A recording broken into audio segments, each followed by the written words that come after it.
السلام عليكم ورحمة الله وبركاته. إن الحمد لله نحمده تعالى ونستعينه ونستغفره ونعوذ بالله من شرور أنفسنا ومن سيئات أعمالنا. من يهده الله فلا مضل له ومن يضلله فلا هادي له. أشهد أن لا إله إلا الله وحده لا شريك له وأشهد أن محمدا عبده ورسوله صلى الله عليه وعلى آله وأصحابه والتابعين وأتباع التابعين ومن تبعهم بإحسان إلى يوم القيامة. أما بعد.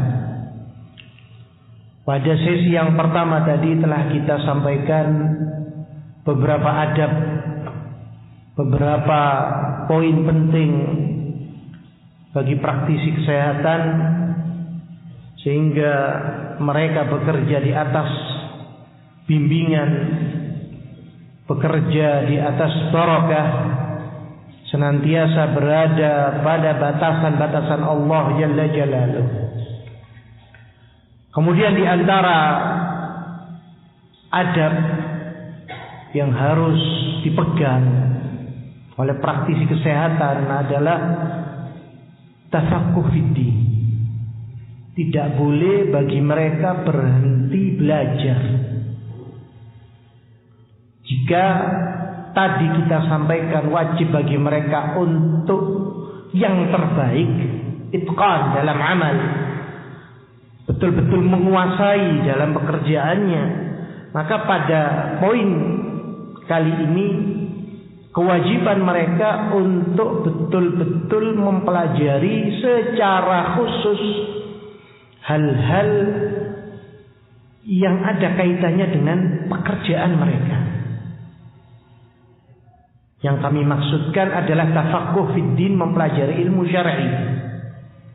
Karena tidak lepas, kesehatan ini tidak lepas dari bimbingan syariat. Islam betul-betul meletakkan perhatian padanya. Dalam sekian hadisnya Nabi Shallallahu Alaihi Wasallam menyatakan, tatadawau diantaranya, berobatlah kalian. Dawu mardakum bis sadaqah. Kemudian seseorang yang datang kepada Nabi sakit perut, kata Nabi, iski asalan, berikan madu.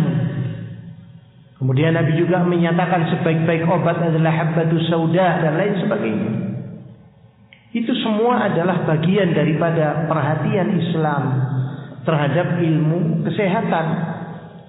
Sehingga praktisi kesehatan harus betul-betul memperhatikan batasan-batasan Allah Subhanahu wa ta'ala. Secara khusus masalah-masalah yang berdampingan dengan orang sakit. Contohnya terkait dengan taharah, bersuci.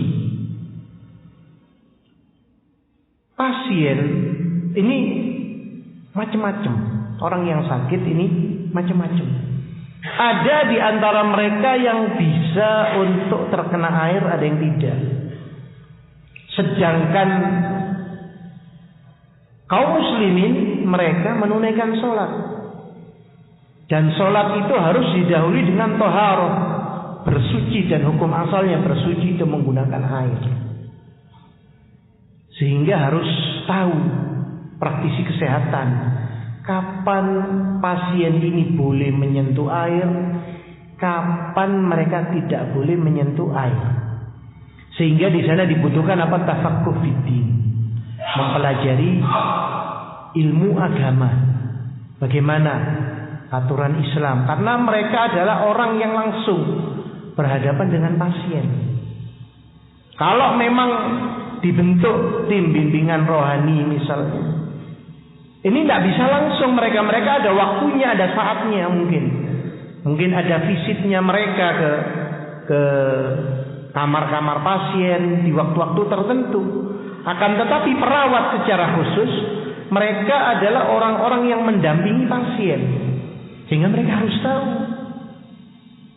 Mereka harus tahu dan paham.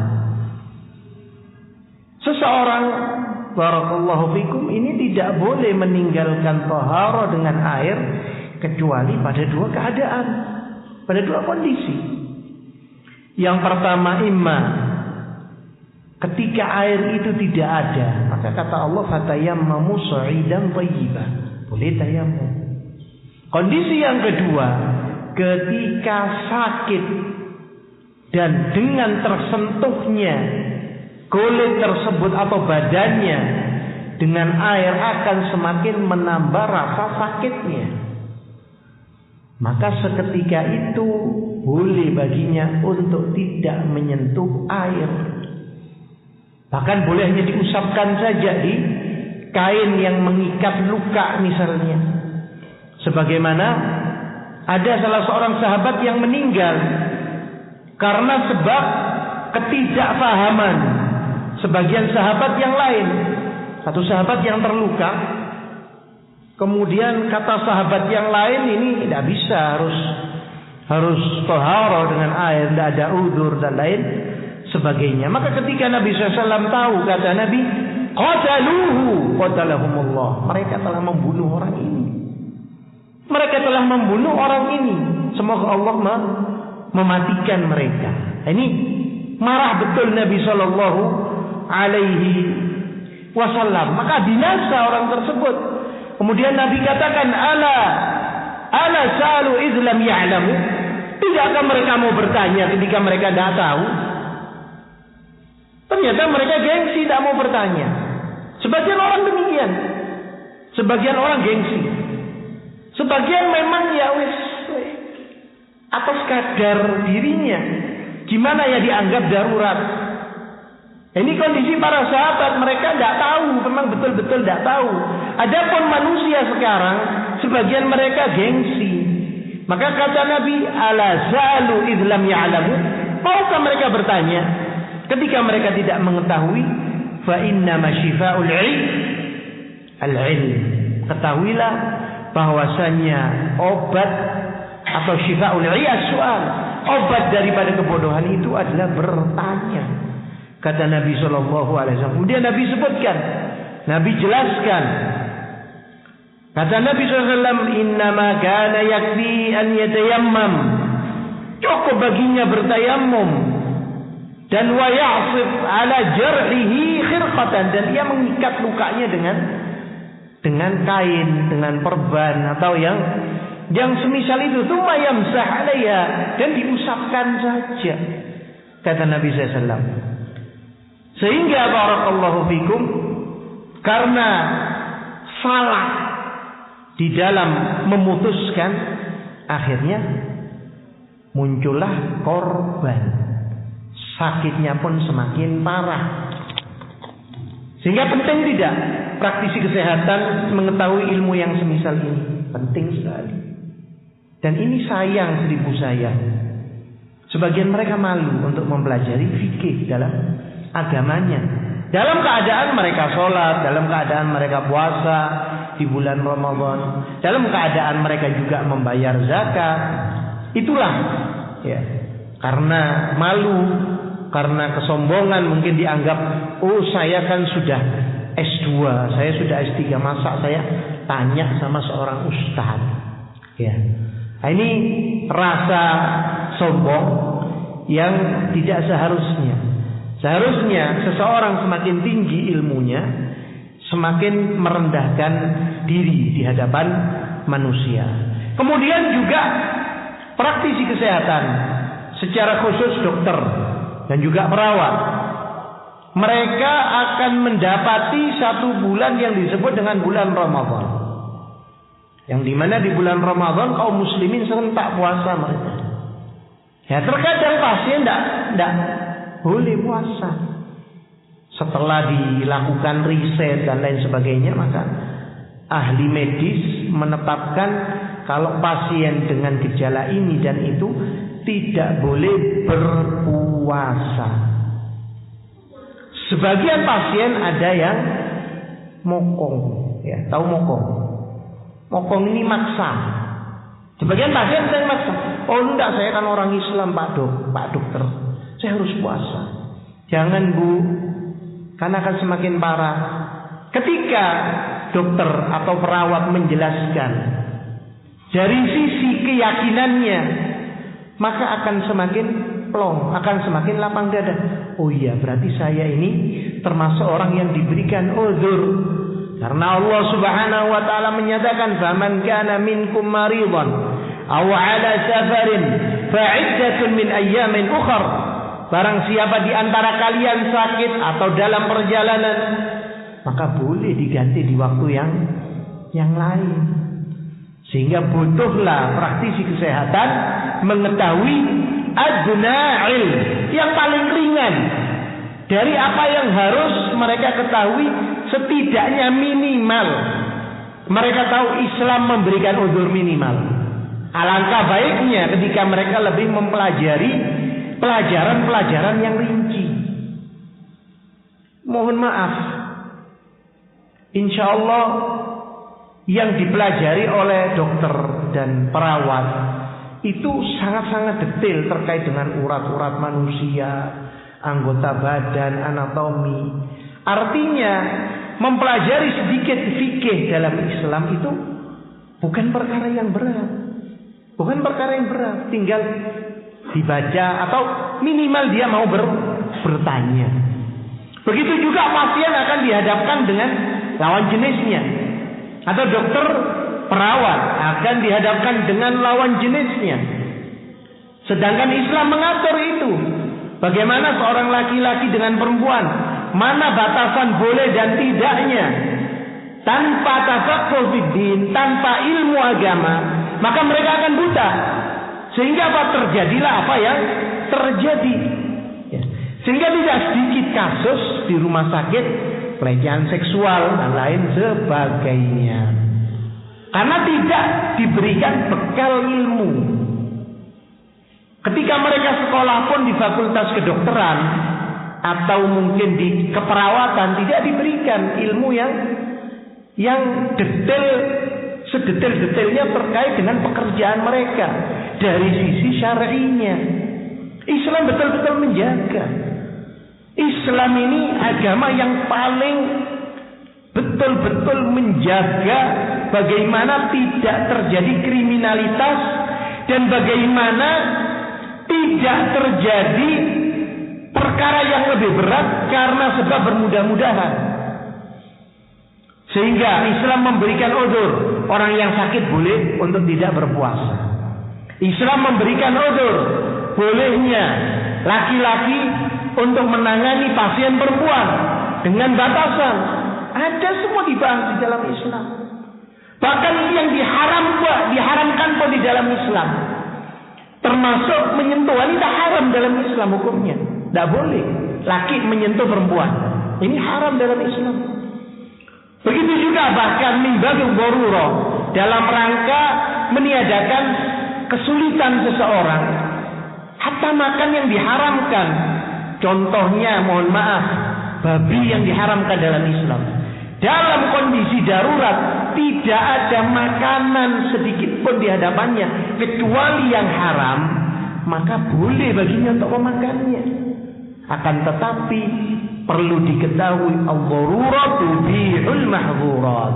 Darurat itu membolehkan sesuatu yang haram, akan tetapi ad-daruratu qaddar bi qadariha.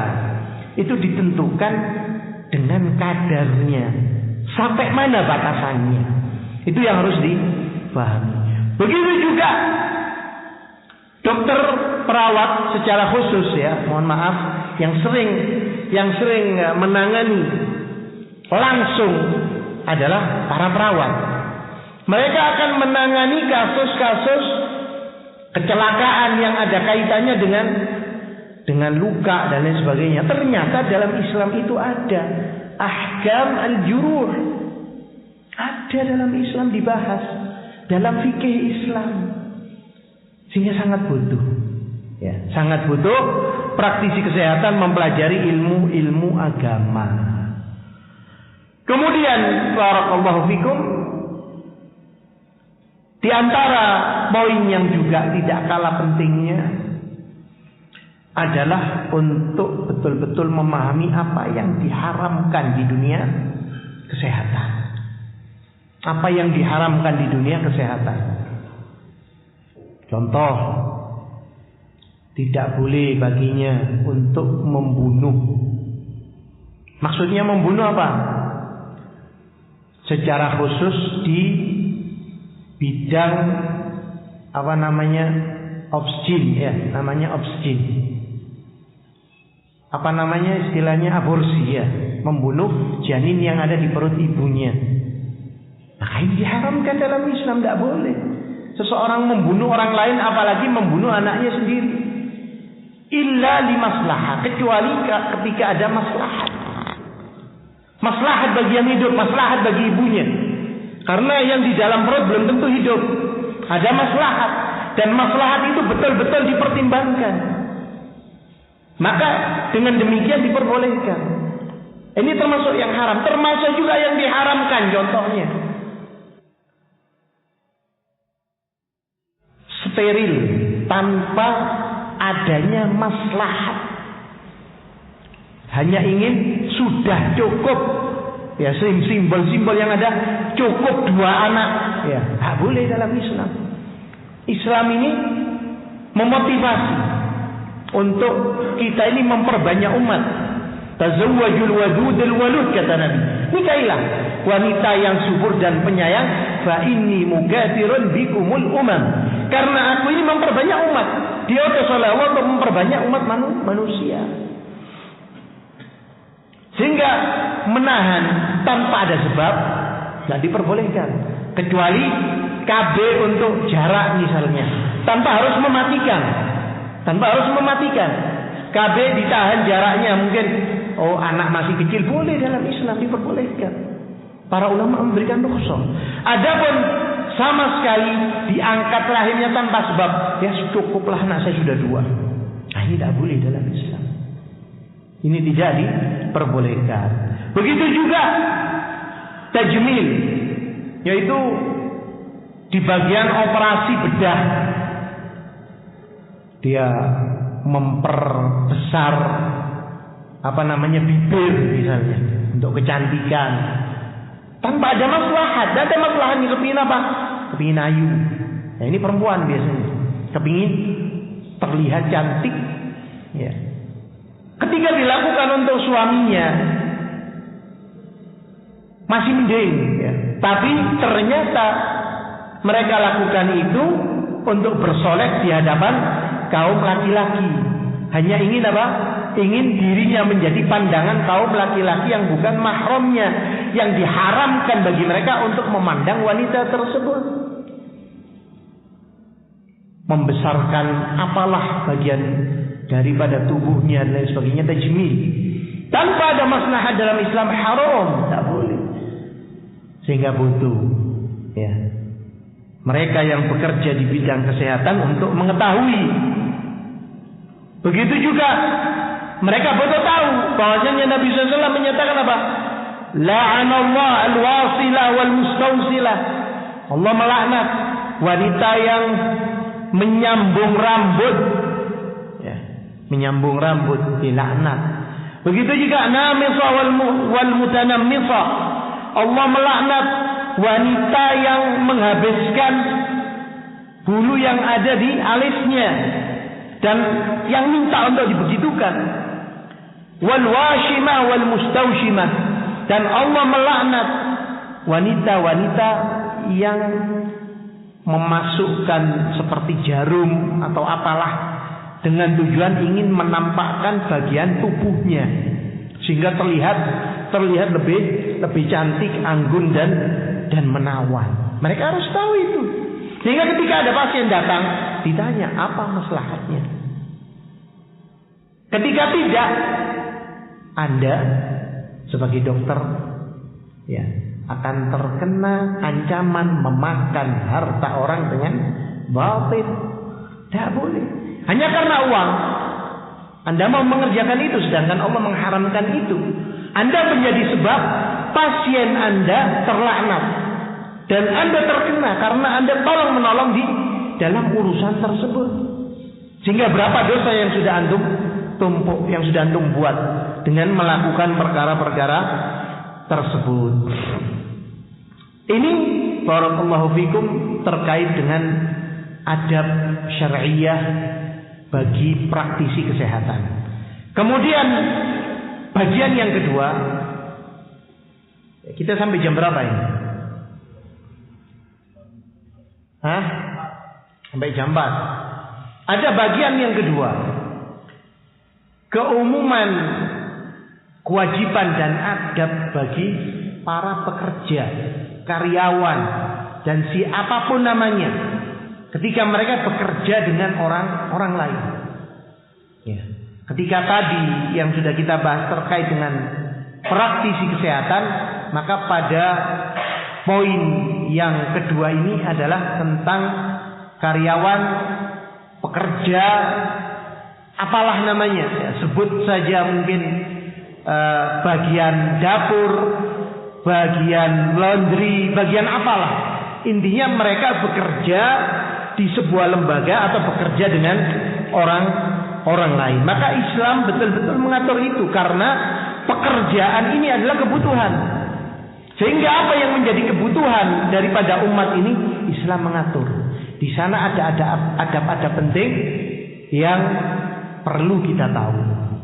Di antara adab itu yang pertama ikhlas. Tentu saja ikhlaskan niat dalam bekerja, baik itu praktisi kesehatan maupun mereka yang bekerja non medis di rumah sakit ini dan di tempat-tempat yang lain. Kemudian yang kedua adalah itqanul amal, sebagaimana dokter tadi, sebagaimana perawat tadi, dia harus memperbaiki. Begitu juga pekerja, dia harus tahu apa yang menjadi tugasnya, apa yang harus ia lakukan dalam pekerjaannya. Ketika ia didatangkan untuk bekerja sebagai cleaning service, maka dia harus tahu tugas dan kewajibannya sebagai cleaning service. Ketika Anda menyanyiakan kewajiban Anda, maka Anda telah berbuat zalim kepada perusahaan, kepada rumah sakit, kepada owner, pemilik rumah sakit, atau pemilik perusahaan yang Anda bekerja di sana. Wa zulmu zulumat yaumil qiyamah. Kezaliman itu akan menjadi kegelapan kelak yaumul qiyamah. Allah Subhanahu wa taala menyatakan dalam Al-Qur'an, "Inna la nudhi'u ajra man ahsana 'amalan." Kami tidak akan menyia-nyiakan pahala. Kami pasti akan berikan pahala bagi mereka-mereka yang mutqin, bagi mereka-mereka yang baik dan memperbaiki pekerjaan dan tugasnya. Dan Nabi juga menyatakan, "Innallaha yuhibbu idza 'amila ahadukum 'amalan an yutqinahu."